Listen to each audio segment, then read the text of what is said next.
Hi! Welcome back to another video. Welcome if you're new. You clicked on this video because you need some help planning your dance, starting a piece, or maybe crossing the finish line. So welcome to today's video. I'm going to take you through my process and how I plan a video.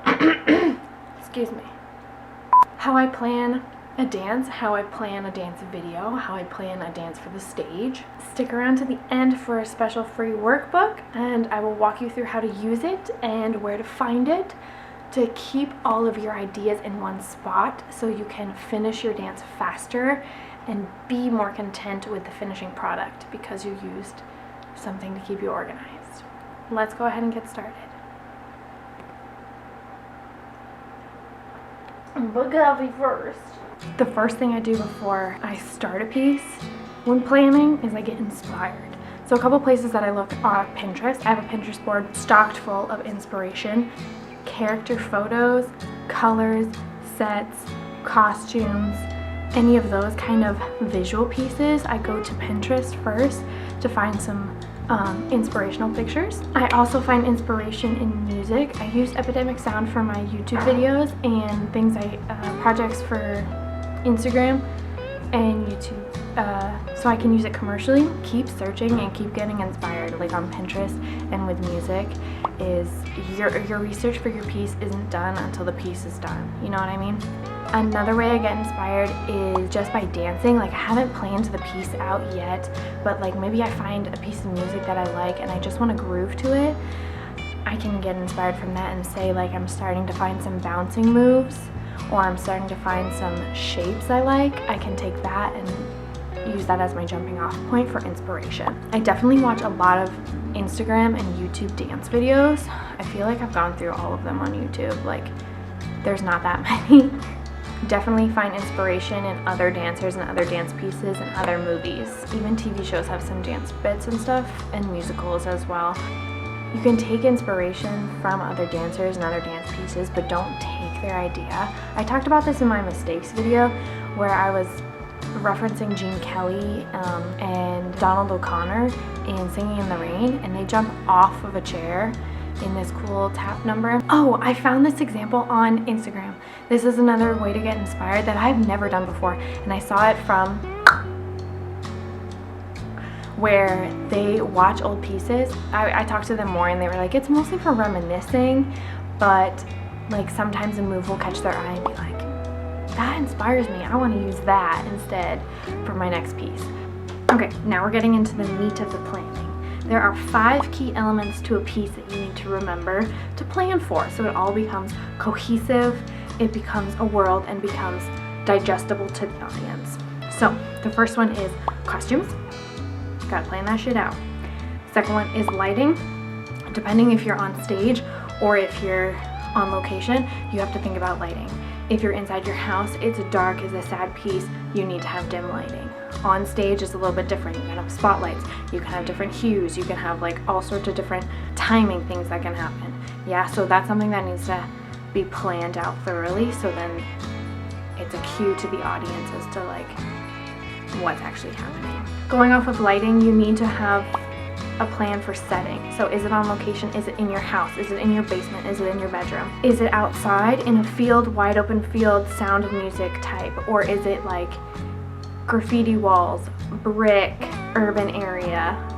Or is it actually in a ballet class, in a ballet studio? Is it on stage? You need to distinguish if it's going to be on stage and filmed or on stage and performed. I know we're getting closer to actually being able to perform on stage, and then you need to decide if it's going to be on film. You need to decide where's the setting, where's the location. That adds to the story, adds to the world that you're creating. Can't just be like, oh yeah, I'm just gonna like do it in a field. Because, but why? All of the planning aspects have to have a reason that come together. In my personal opinion, watching a piece that is just randomly in a field, randomly in front of a graffiti wall, I'm like, okay, cool, looks cool, but why? Moving on, pick a piece of music or a couple pieces of music that you can blend together if it's going to be a longer piece. Find stuff that works together and find stuff that inspires you, because that's how you get your material. You need to have music that inspires you. You also need to plan the dancers. I know we don't have access to a lot of dancers right now. Some companies are still open and doing masks and whatever, but you need to plan how many dancers. Do you see this as a huge flash mob down the line after COVID times? Or do you see it as a solo? Do you see it as a duet, a trio, a quad, like quartet? Those are the 5. Music, lighting, setting, costumes, dancers. The next part about planning a piece is mapping the music. I found this super helpful if I had more than one piece of music. I would sit down with a notebook or the workbook that I'm going to talk about later in the video, and I would map out the music. This is especially helpful if you're doing a studio piece and it's only 1 minute to 3 minutes long. You want to plan out the arc of the story. Every story has the same arc. You have the exposition, the climax, and the resolution. There's some other stuff in between depending on which graph you look at. It doesn't necessarily have to be about a character and a story and the hero's journey and everything, but it definitely should follow that. It's also referred to as like a build-up in the dance. So you start out with the exposition and then it steadily increases, rising in action to the climax, the biggest part. This could be the chorus, this could be where everybody's dancing together, and then there's like a falling action into the resolution and everything is solved and you finish the piece. So it kind of has that curve action, should go this way, has that curve action. But for me personally, and a lot of humans who don't watch dance often, they want to see something familiar. So that story arc is something familiar. It's something you see in Avengers movies. It's something you see in every single movie.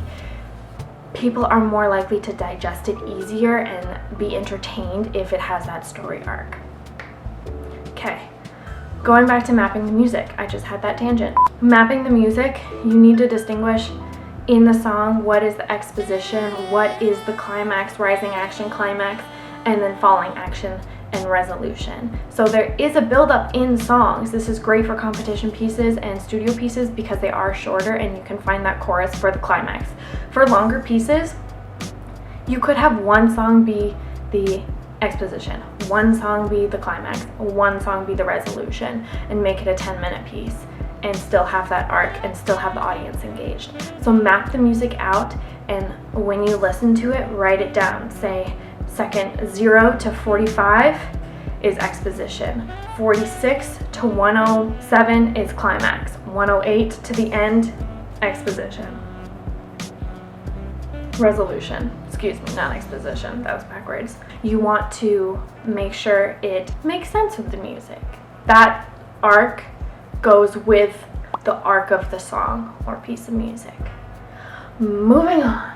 This next part about planning your dance video, your dance on stage might come off a little harsh, but I think it's very important. I think it's the most crucial part about planning your dance is asking yourself, so what? Why are you making this dance? What is it about? What do you want the audience to take away from it? It's going to sit a lot better with them and with yourself once you've completed it if you have a main mission or goal in mind. If you say, I just want to make a dance to make a dance because I haven't made a dance in so long, that can be a so what. But I don't want it to be like, I just want to make a dance. And I'm not going to really like care about anything. We're just going to make a dance. Okay, you can, but like, are you gonna be really happy? Are you gonna wanna watch it? Like, that's huge. I watched the documentary on Netflix about Pixar and how they started, and they were just a bunch of people who wanted to make these shorts and these films because they wanted to watch them. So make a dance that you want to watch. I mean, it might look pretty and everything, but like, is it something that's gonna stand the test of time that you wanna watch in like 10 years. So having a so what or having audience takeaways for them to take action, for them to be entertained, or for them to be inspired are 3 really good so whats. Moving on. The last tip I have for you about planning your piece is to keep everything in one place. I'm a culprit of starting 20 notes on my phone or starting a new project in a new notebook, and it just gets disorienting and disorganized. And I want to offer you a free workbook to help you with this problem if you're suffering from too many notes. You can find this in the description, which is just a link to my website. It's under freebies. You can use it for one piece at a time. I only put in 5 rehearsal slots because I figured, you know, 5 is a decent amount. Just message me if you want more than just 5 rehearsals. It talks about the music in there, some words, beginning words to describe the piece, or as you're going along, and that's so what, honing in the message, honing in the whole world, if you haven't really nailed it down yet. There's rehearsal dates, which is important to keep all in one place.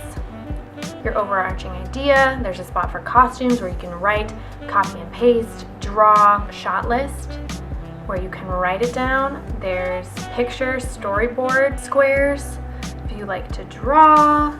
There's final notes. That's a really good closing moment on your piece to reflect on what you liked, so moving forward you can change things. But yeah, I made this whole workbook for choreographers so I can use it myself even. I'm using it for a piece right now, duet. I find it really helpful because it keeps everything in one place and it thinks about all of the aspects you need to plan so it all becomes one, all comes together, you know? Go ahead and check that out at the link below. You'll go to my website, put your email in, you'll get it in your email. It's fillable, which is really nice. That's something I learned how to do, which I'm pretty proud of myself. So take advantage of that. Like, if you're wanting to start a piece, use it. I think it's going to help you get it done faster, get it done with more precision and a clearer idea of what you are making. Hopefully that helped. Let me know in the comments below if you are going to use it, what you would add to it, because I want to like make it the best it possibly can be. So if you download it and you start using it for your choreography process, let me know below what you would add to it. Thanks for stopping by today's video. I really enjoyed that you showed up. Give me some love below by liking this video or sharing it to a fellow choreographer so they can find some guidance in their choreography process. Don't forget to subscribe to my channel because you like my videos and you want to see more. Have a great rest of your day. You will see me on the next one. Bye. Come on here. Come on here. No.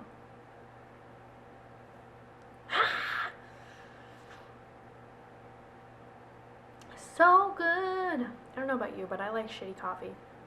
I like coffee that's been sitting in the pot for like all day. I like coffee from gas stations. I like real shit coffee. Anyways, the light is coming and I'm,